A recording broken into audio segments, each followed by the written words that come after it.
Hello and welcome to another installment in my South Korea series. If you haven't seen the other videos in this series and you want to check them out, I will put a link down below if you want to have a peruse. Have a little gander. If you haven't watched the other videos, this video might be a bit confusing. Who is my sister? Why is she having surgery? And why am I making a video about it and not her? My sister is a trans woman, and something that many trans people face is dysphoria, which is where their physical body doesn't reflect who they are, and it can make them incredibly uncomfortable. But it can also lead to some very, very serious mental health consequences. I mean, imagine waking up every day and who you are as a person doesn't match the body that you're in. So my sister is having facial feminization surgery and a breast augmentation to help her feel more comfortable in her own body. These are life-changing surgeries for a trans person like my sister, and they'll improve her quality of life so exponentially. I can't even express to you how important this is for her. Having these surgeries is not an opportunity that a lot of trans women get, and I'm so incredibly grateful to Docfinder Career and Nana Hospital for giving my sister this chance at being happy. If you have any questions at any point throughout this video, please feel free to leave them in the comments down below or on my Instagram, which is here, because after both of the surgery videos on this channel have been posted, me and my sister will be answering your questions in a Q&A on my second channel, which is here. No question is too silly, whether it's about the surgery, the experience, about Docfinder Career, or about Nana Hospital and our experiences with them. Please do leave them down below. We'd love to hear you. In relation to the companies that I just mentioned, Docfinder Career and Nana Hospital, they actually gifted my sister these surgeries, which is completely life-changing because they're not something that my sister could have been able to afford to do otherwise, and I'm so indebted to them because they've really changed my sister's life. They very kindly gifted my sister her quarantine fee, her surgeries, and the hotel that we both stayed in during her rest and recuperation. Them having gifted this does not impact my review of our experiences with them. It's just something I wanted to make super clear so that you were all aware. Now, without further ado, I present to you my sister's surgery journey, part 1. The flight that we took to Korea was around 17 hours long, and this was because we had to do a layover in Abu Dhabi because the directs to Korea were very expensive. But to pass the time, me and my sister used the inboard entertainment for 3 hours. Riveting stuff. They handed out immigration forms on the flight, and having been to Korea before, I noticed that there were a few extra forms that were related to COVID, but they're still fairly easy to fill out, so it wasn't too much of a stress. Once we had landed, we headed through the airport, and we immediately noticed that everyone was in hazmat. We got in the mandatory quarantine queue and they checked our forms, did our temperature, and then sent us on the way to immigration. Going through immigration was a little bit stressful just because there are lots of extra steps now because of quarantine and because of COVID. Before you even reach the immigration desk, you know, where they scan your passport and let you into the country, you have to sit down with a health worker who looks over your papers, including your quarantine facility form. They then call your contact in Korea and just confirm what you're doing here before signing a couple of things and sending you on your way. I didn't film any of this because I think it's illegal, so you're just gonna have to imagine it. They sent us on to the immigration desk. They took our passport, our fingerprints, and then sent us to a side room. Now this is where you start feeling like you've done something a little bit illegal, because you sit in a side room where an immigration officer does the exact same things with your passport, looks at your immigration forms, including your quarantine form, just to confirm that you are who you say you are, you're going to be in the country for X amount of time, and that you had like a PCR test before you arrived. She then gave us these red cards on lanyards and told us to wear them. You feel like you've done something bad when you're made to wear like a red square and an officer escorts you into a side room. It does make you feel like a bit like you've tried doing something a little bit illegal. We're just gonna go get our baggage and then hopefully get a quarantine hotel.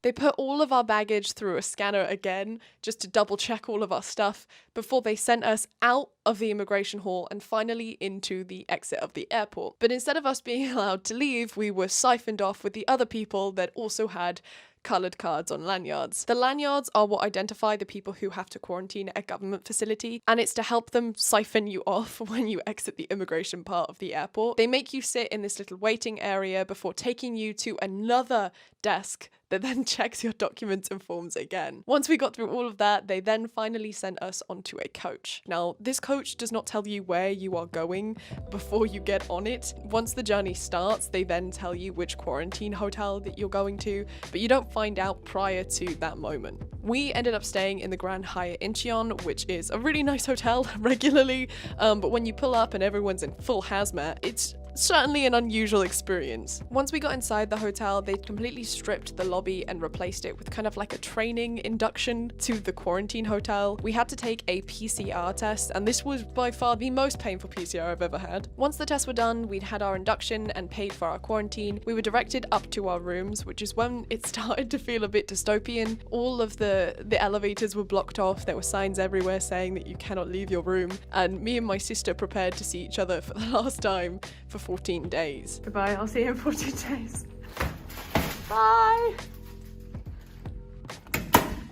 I already posted 2 videos in my South Korea series about my quarantine experience. It essentially involved me being trapped in a room with windows that didn't open for 14 days with no social contact. And it went about as well as can be expected. So if you want to know how that went, you can check out the South Korea series. Once we got out of quarantine, Docfinder Career had organized a chauffeur to come pick us up from our quarantine hotel and take us to our actual hotel. And this is where I'm going to properly introduce you to Docfinder Career. Docfinder Career is a medical tourism agency accredited by the South Korean government. Their primary goal is to help foreigners find the perfect surgeon and guide them through their surgery experience, providing all the care and help that they need. They assign each person a personal case manager who helps you with everything from your surgery schedule to arranging all domestic travel to consultations, and they even help organize your aftercare. They take care of everything, including translation services, so they are absolutely amazing and I cannot recommend them enough. Anna, who was our case manager, was an absolute angel, and she constantly made sure that my sister felt comfortable and happy throughout this whole experience. I cannot recommend Docfinder Career enough if you are looking to go to Korea for any form of surgery, be it cosmetic or medical. They are also making a video about Leah's journey with them, so if you want to give that a watch, I will leave that link down below. Once we got to the hotel that Docfinder Career had organized for us, it started to pour down, like flood warning, pour down. So we quickly head inside to drop our luggage before grabbing some breakfast at the bakery next door. This was our first meal as free women, so it really was something special. After we'd eaten, we waited a couple of hours for Anna from Docfinder Career to come and take us to Leah's consultation, which was incredibly exciting. Leah's surgeries are being done at Nana Hospital, and I cannot say enough positive stuff about Nana. They were absolutely incredible. Every single member of staff was exceptionally kind and caring. They made sure that Leah felt supported at every single point. Any questions she had were answered straight away and in detail. They really exceeded our expectations, and I honestly cannot recommend them enough. They went through everything with Leah, taking all of her medical information before they took her upstairs to do her tests. If you are a bit sensitive to blood, I'd recommend you look away now, but they did Leah's blood pressure as well as taking blood work for her so that they could just check that everything was okay before surgery. Once that was all done, they took her to do her CT scans as well as her MRIs for her chest. There were so many different scans that they did, it was crazy. But everyone was so professional and kind that never once did Leah feel uncomfortable or confused. The results of her scans came back immediately, and as you can see, this is Leah's skeleton, which was then useful for the consultations. For Leah's facial feminization surgery, her doctor was Dr. Kim. Now, Dr. Kim is the head of facial surgeries at Nana Hospital, and he specializes in facial contouring, eyes, nose, and facelifting surgeries. As soon as we met Dr. Kim, we were instantly relaxed by how calm his aura was, that despite the fact that me and Leah aren't fluent in Korean, we both felt perfectly comfortable with him and everything he was saying. It was like instantly, I trust this man. Do you have a, like hair loss? 네, 난 살이 없으셔가지고 거의 더 두드러져 보이니까. So he's saying that as for your facial contouring, your bone itself, structure itself is not that big, but then because you don't have that much of a facial, fat, your bones are looking more visible, more kind of thorough. But he's saying that he can suggest to make, those like square angles to smooth it down a little bit to make more, smoother, feminine line. 비대칭도 있어서 턱끝이 여기가 더 많이 내려가 있어요. And then you do have a bit of asymmetry on your chin. The right side is, drooping a little bit to the down, falling in a little bit. 리아 배트맨 씨는 코 수술과 안면 윤곽 수술을 받으실 예정인데요.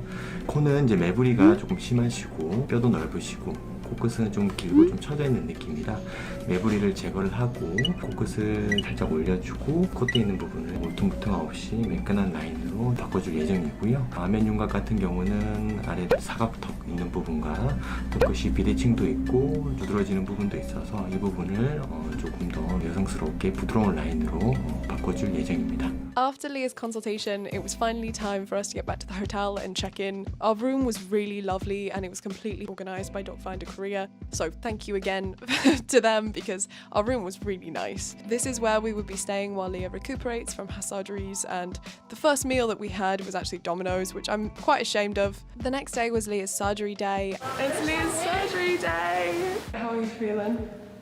Nervous. And they took her to wash her face before she went and did her final consultations with both of her doctors. As I mentioned earlier, she's also having a breast augmentation, but this consultation happened on surgery day. Leah looks like she's famous because she has like at any one time like 112 people watching her. Before her surgeries, they went through all the paperwork and make sure Leah fully understood the risks and complications. For Dr. Kim Hyung-jung came in and did all of her facial lines for her surgery. This is where he went through the final surgery plan with Leah, making sure she was fully aware of what he was going to do so that she was 100% comfortable with everything. Remove the hump 빼는 거를 좀 좁히고 and then do the osteotomy to make your bone narrow.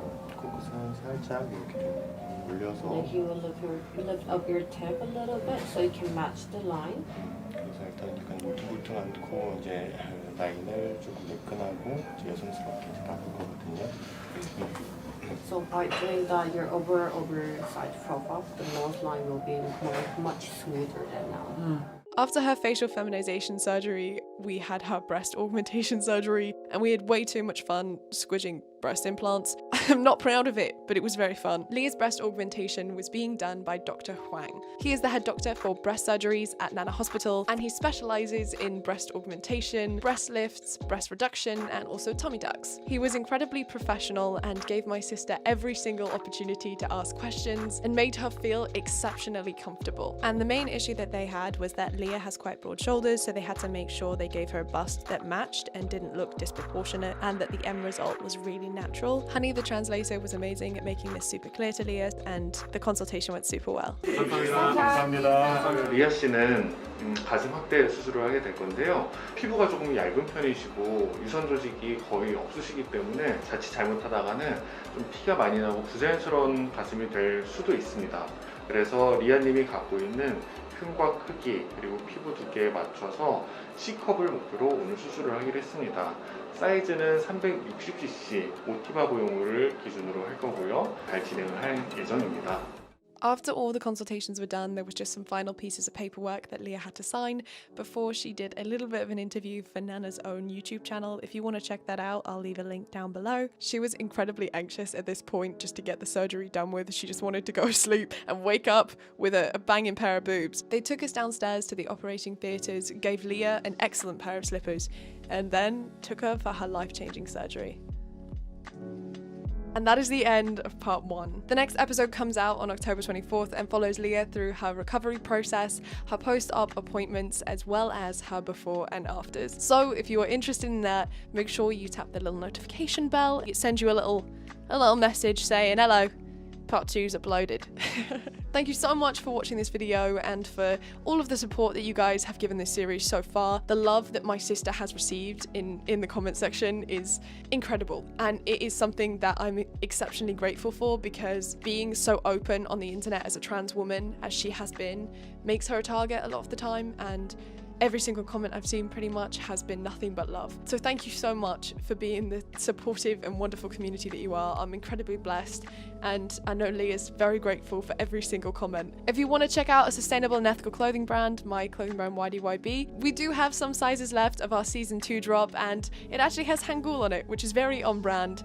What's even more on brand is the fact that £1 from every single season 2 order goes to support LGBTQ+ youth in South Korea. So if that's something you want to support, there's a link to YDYB down below. Have a fantastic day, remember to hydrate, and I will see you lovely lot on October 24th. Kisses to your mother!